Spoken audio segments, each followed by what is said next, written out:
What is up, guys? This is Mateo's 2020 Politics here, and oh boy, there's a lot of moments I have to make videos on from this debate. Usually, I just make the winners and losers video, right? It's also known as the rewards for the candidates. And then I make, I don't know, more like 2 videos, tops 3, moments, but I think we're gonna have, for 5 minutes I was planning out which videos I have on my Google document, and I already have 3, so there's going to be a lot of good moments from this debate. It's very interesting. So usually it's 2, it's going to be at least 3, probably, maybe even more. And so we need to discuss the winners and the losers of this debate.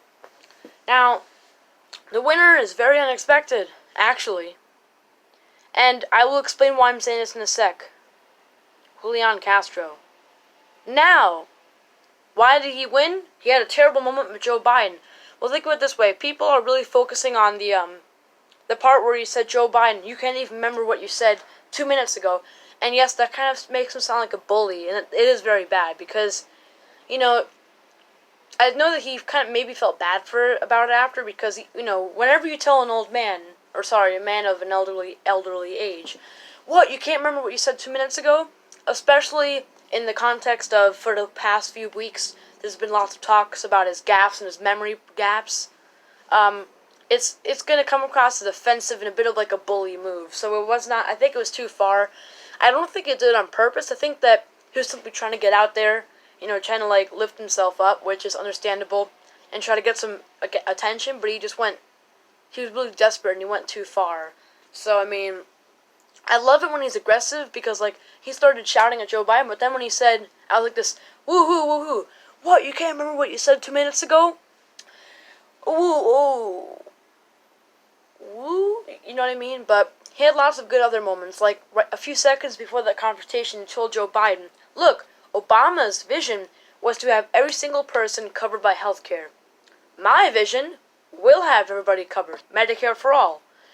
Yours won't, and yet you're the vice president and you keep praising him. So he had good moments like that.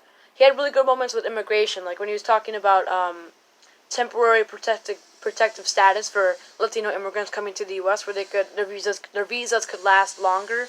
Also talking about how they should have Guaido. It is controversial. You could debate me on this.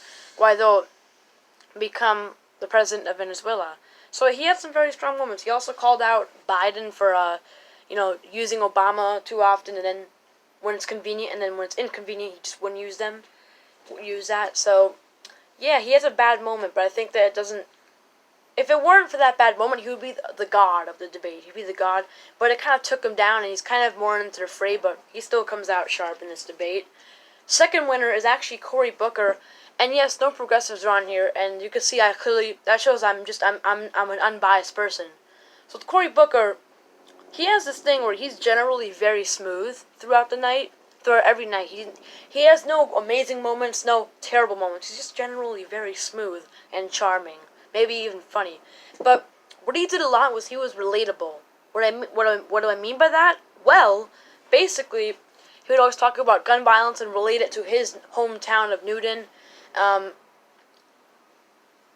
Newark, New Jersey, and talk about how it's gun violence. He says, look, I understand that. I understand seeing a dead person. So he made himself very relatable. And I'm kind of rushing now a bit now because I just realized that that whole entire, I spoke too long about Castro, and I'm going to make a video on that thing he said to Joe Biden anyway.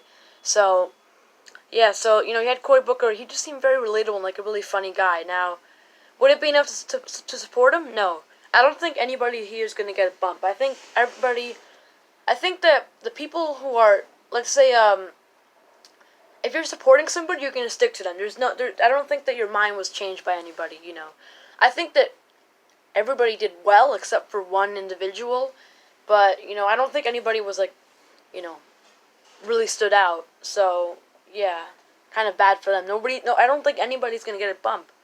Will one person, who I referred to before, possibly go down? Yes. So, then we have the dark horse, Kamala Harris. Nothing much to say here, so it'll be kind of quick, but with her, she just didn't do badly. But she was also kind of flat, and but it's an improvement from the last debate, because she was really good last time, very passionate, but then she got destroyed on her record, so she kind of improved this time, but she was still kind of flat, so she improved. So that's why she's a dark horse, but I wouldn't say that she was a winner. You can see the rewards are going to get worse and worse. Fallen horse, the person whose expectations were high, but they ended up low. Bernie Sanders, do I love him? Yes, I do. But I'm sorry, he was flat. He was typical Bernie at first with healthcare, but after that he just kind of started going a bit downhill. He didn't do badly, but he just was kind of flat the whole time, kind of like in the first debate. You know what I mean? But I think he actually did slightly better this time. Flatliners, a new term I invented. I invented it for two reasons. A, these people are flat, and B, like the thin, flat line in the hospital when you're dead. That's because these people are so flat that you may as well say they were dead. But it's, of course, an exaggeration. I have Andrew Yang, Amy Klobuchar, Pete Buttigieg, Beto O'Rourke, and Elizabeth Warren. These 5 people. Now, I want you to think back. Did any of these people have amazing, standout, godly moments? Go ahead, think. No. Yes, they had good moments, they didn't have bad moments, but I think that, again, they did well, but they just didn't offer anything new. I think people just go like, yeah, they're alright. If you're, relatively apolitical, or you just haven't decided who you're going to support yet. So, again, I'm a Bernie supporter, but even I can admit he was a fallen horse. But these people are just flatliners. They didn't have many special moments. I think Beto O'Rourke, when he called Trump a white supremacist, people thought that was great, but it's actually, I think he's wrong. Trump is not a white supremacist. He's a white nationalist. Now, white nationalists, you're just really proud to be white, over-the-top proud. White supremacist, you're more extreme. You hate other races, you want to commit violence against them. So I think Beto O'Rourke exaggerated a bit. So personally, I didn't really like that. And I feel like Trump supporters are going to look at the Democratic Party now and go like, oh, they think Trump's white nationalist? Ah, stupid. So I think Beto O'Rourke kind of embarrassed the Democratic Party there. Andrew Yang, Amy Klobuchar were just flat. They didn't have any great or bad moments. Pete Buttigieg, same thing. Elizabeth Warren, she was generally good and smooth, but nothing really stood out. Loser. Again, this is the one person I keep talking about. The one person who will actually go down. The one person who actually was a loser. Joe Biden. Why? I'm going to make some videos on it. He got destroyed on healthcare because everybody did well except for him. Because he kept saying, how are we going to pay for it? How are we going to pay for Medicare for all? And I'll make a video on this later. And then the progressives were like, oh, we're going to use taxpayer dollars and then we're going to pay it over a course of several years, not right away. And then also Castro destroyed him on that. So, the whole entire... And then also there was this constant, these constant moments, these really popular moments where he kept just not answering the damn questions. He'd be re-asked them, and then he'd just be not answering them. And so eventually the moderator's just like, alright, whatever. You're not answering the question, we just have to move on. So, yeah guys, thanks for watching this video. If I feel like I'm a bit rushed, that's because I'm actually really excited to make more videos on this, if that makes any sense. So I kind of want to get to them too. Thanks for watching this video, guys, and bye! I'll see you next time, and I'll be releasing, remember, at least 3 videos. See you guys later.